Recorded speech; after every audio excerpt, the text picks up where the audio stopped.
RFL ওয়াইড্রবের বাহারি সব design ঘরকে করে তোলে আরো নান্দনিক। এতে ব্যবহৃত ইনসেক্টস রেপেলেন্ট মাস্টার প্যাচ পোকামাকড় থেকে পোশাককে রাখে সুরক্ষিত। আরএফএল ওয়াইড্রব, যত্নে থাকুক ভালোবাসা।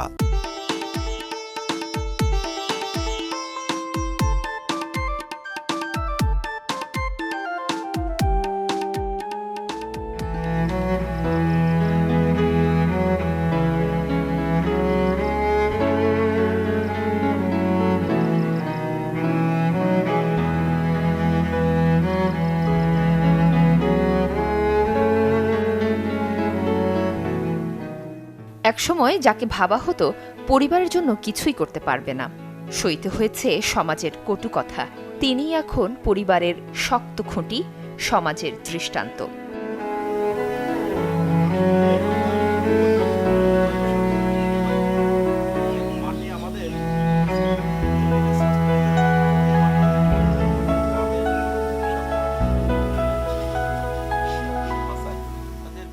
বয়স যখন 7, গ্রাস করে পোলিও রোগ। ধীরে ধীরে বাড়তে থাকে মাত্রা, 2 পা শুকিয়ে হারান চলার ক্ষমতা। আর্থিক সংকটে নিভে যায় শিক্ষার আলো, কিন্তু মনের শক্তি হারাননি। অক্ষম পায়ে ভর করে এগিয়ে গিয়েছেন।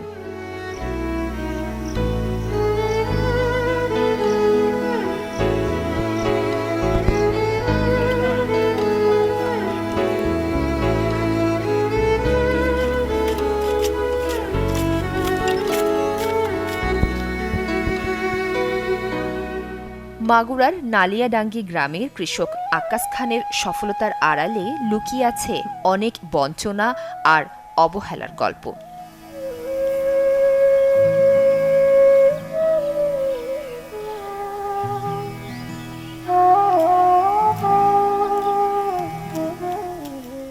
যখন ও প্রতিবন্ধী জন্ম নিল তখন আমি খুব চিন্তা করতে লাগলাম যে ও কী দিয়ে কী করবে, খুব চিন্তা করতে লাগলাম। তারপরে একটু বড় হলে ওর স্কুলে ভর্তি করলাম, ভর্তি করে তখন আরও বেশি চিন্তা হলো যে কী দিয়ে কী করে পড়াবো, তো যাতে পারে না স্কুলে, কী দিয়ে কী হবে। তারপরে শেষ পর্যন্ত পড়া বন্ধ হয়ে গেলে তারপরে ও কৃষি চাষ শুরু করলো, করলে এবার আস্তে আস্তে উন্নতি হতে লাগলো।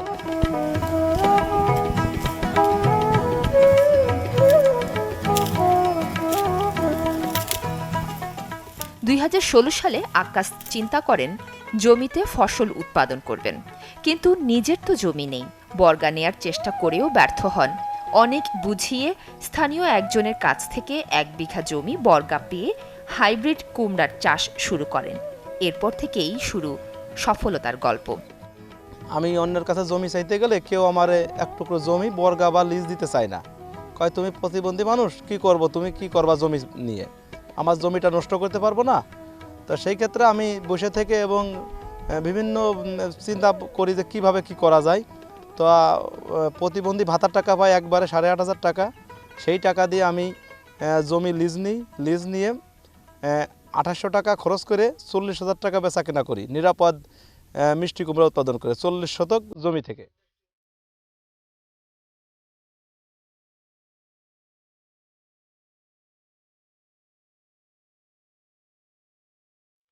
দিন ও সময়ের হাত ধরে পাল্টাতে থাকে আকাশের চিন্তা, বদলাতে থাকে ভাগ্য।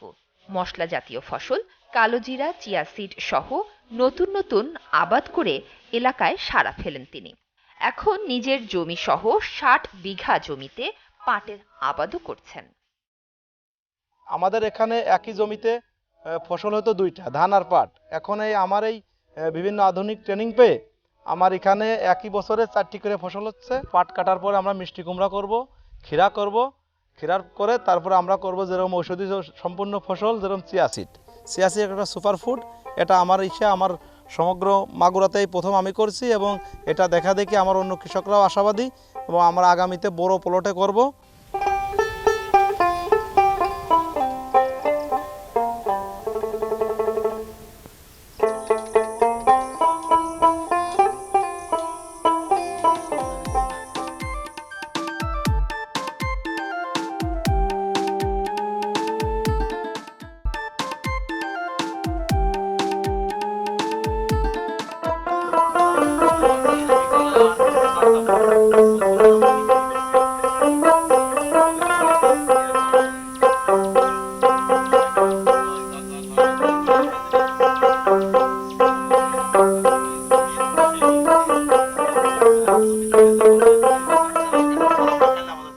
আক্কাসের ভাগ্য বদলের গল্প এখন এলাকার অনেক কৃষকের অনুপ্রেরণা।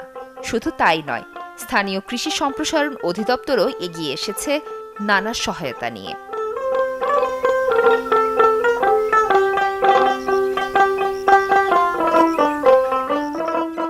উনি আসলে প্রতিবন্ধী, কিন্তু তারপরে উনি একজন প্রগতিশীল কৃষক।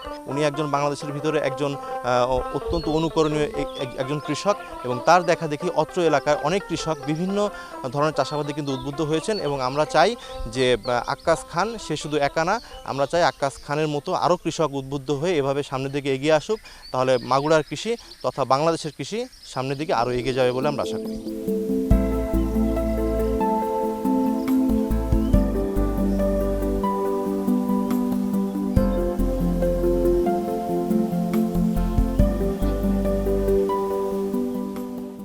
একসময়ের পিছিয়ে পড়া মানুষটির হাত ধরে অনেকে পেয়েছেন জীবিকার স্থান। পাশাপাশি কেউ সমস্যায় পড়লে নিজে হুইল চেয়ার নিয়ে ঘরে বসে না থেকে ছুটে যান তার কাছে, পরামর্শ সহ দেন নানা সহায়তা।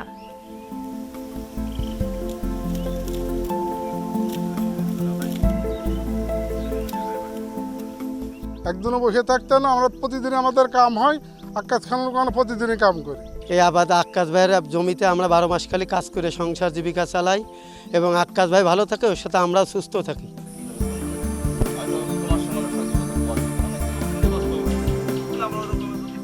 সে নিজে লাভবান হচ্ছে, পাশাপাশি বিভিন্ন কৃষকের পরামর্শ দিয়ে লাভবান করাচ্ছে বা তারাও লাভবান হচ্ছে। আক্কাসের এই পরামর্শ নিয়ে আমরা 4টি করে ফসল বানিয়েছি, আমরা ওর লগে একটু উন্নতি হয়েছি।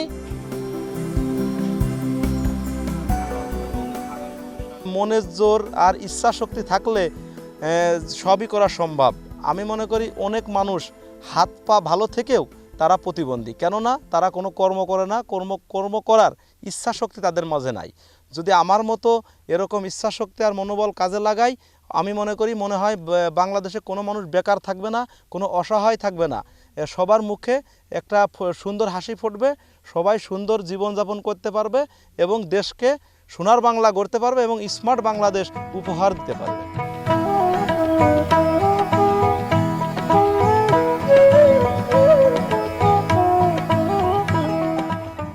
একটা সময় হয়তো আসবে আক্কাসের উৎপাদিত ফসল বিদেশে রপ্তানি হবে। শুধু লাল সবুজের বাংলাদেশ নয়, তার সাফল্যের গল্প জানবে সারা বিশ্ব।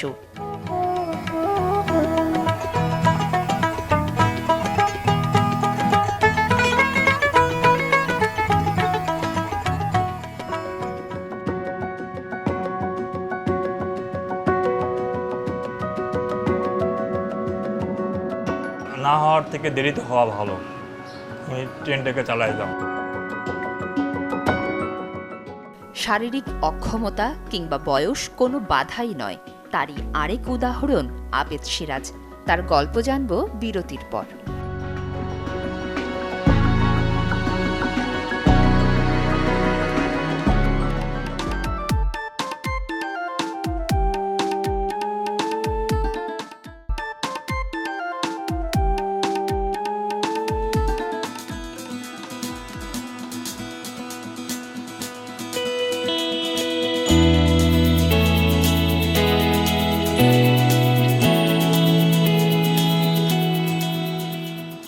মুখে বলার শক্তি 10 জন স্বাভাবিক মানুষের মতো না হলেও মেধা আর অদম্য ইচ্ছা শক্তিতে নিজেকে ভেঙেছেন, গড়েছেন নতুন এক মানুষ রূপে।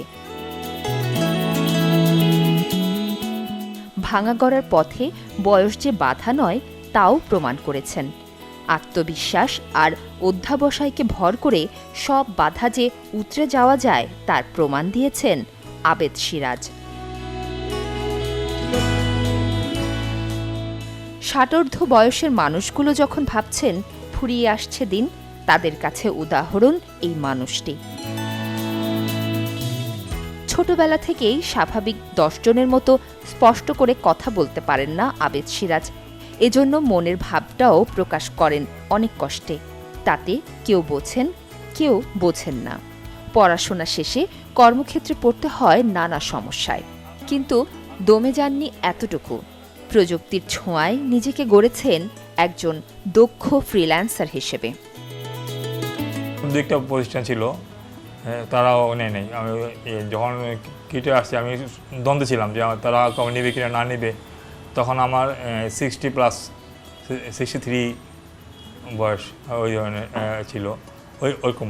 তো আমি পরবর্তীতে ওখানকার একজন শিক্ষক ছিলেন রানা স্যার, দেখে কী কেন করেছেন, তখন ওনারা আমি বলতে স্যার এই অবস্থা এখানে উনি আমার এই দেখে ওনারা বলার পরে উনি হাত দিয়ে বলছে আসেন আপনি আসেন, আমাদের ধরছে, আমরা আপনাকে শেখাবো।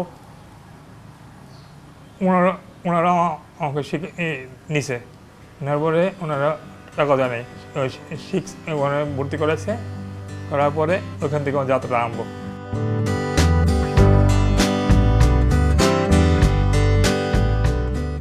নব্বই দশকে দেশে কম্পিউটারের প্রসার শুরু হয়।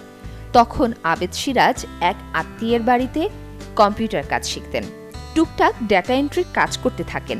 বয়স যখন 60 পেরোলো, জীবনের মোড় ঘুরল। প্রশিক্ষণ নেন গ্রাফিক্স ডিজাইনে। এরপর শুরু সফলতার গল্প। সবাই আসলে ওনাকে একটু ইগনোর করেছে যে না, ওনাকে নিয়ে তো আসলে মুশকিল, বা উনি তো 8-10 জনের মতো না, উনি তো ক্লাসে ডিস্টার্ব করবে, এই ধরনের। তো এই ধরনের একটা বিষয় ওর ভিতরেও ছিল। তখন এখান থেকে চিন্তা করলাম যে না, যে আমি যেটা ফিল করি যে একজন মানুষ সে যদি এই কাজটা করতে চায়, ডিজাইন বা আইটি সেক্টরে সে যদি কাজ শিখতে চায়, তাহলে যেটা দরকার এটা হচ্ছে তার ডেডিকেশন, এবং এইটা ওনার ভিতরে মানে 100% আছে। এমনও হতো আমাদের যে সপ্তাহে ক্লাস হচ্ছে 2 দিন, এই 2 দিন ছাড়াও কিন্তু উনি বাকি দিনগুলো রেগুলার আসতো। সেটা হচ্ছে অফিস আওয়ার শুরু হয় আমাদের 9টায়, এমনও দিন হতো আমি 9টার অফিসে আসছি, এসে দেখি উনি হয়তোবা প্র্যাকটিস করছেন। ঠিক এমন হয়তো যে সারাদিন প্র্যাকটিস শেষে উনি হয়তোবা আমরা চলে যেতাম, বাট উনি তারপর হতো অফিস থেকে যেতেন।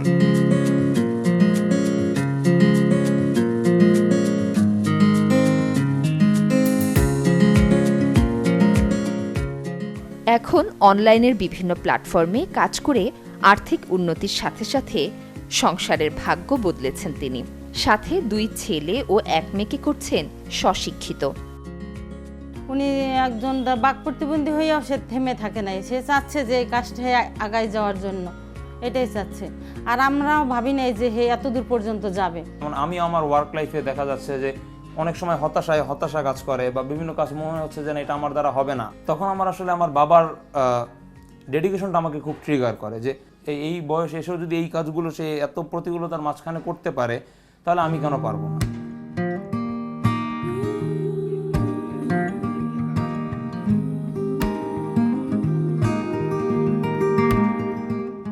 একজন আবেদ সিরাজ এখন অনেক তরুণের কাছেই অনুপ্রেরণার গল্প। কেননা নিজের পাশাপাশি বেশ কয়েক যুবককে আর্থিক স্বাবলম্বী করেছেন তিনি।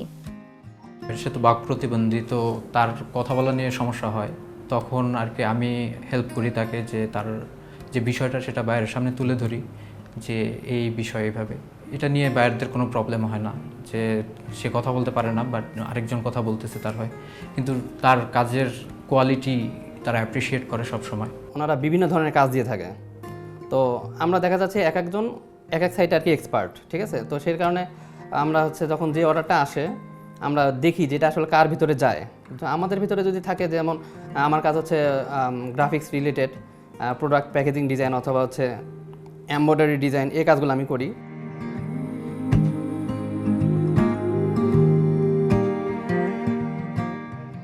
এখনও নতুন নতুন বিষয় শিখে প্রতিনিয়ত নিজেকে সমৃদ্ধ করছেন ৬৮ বছরের আবেদ সিরাজ।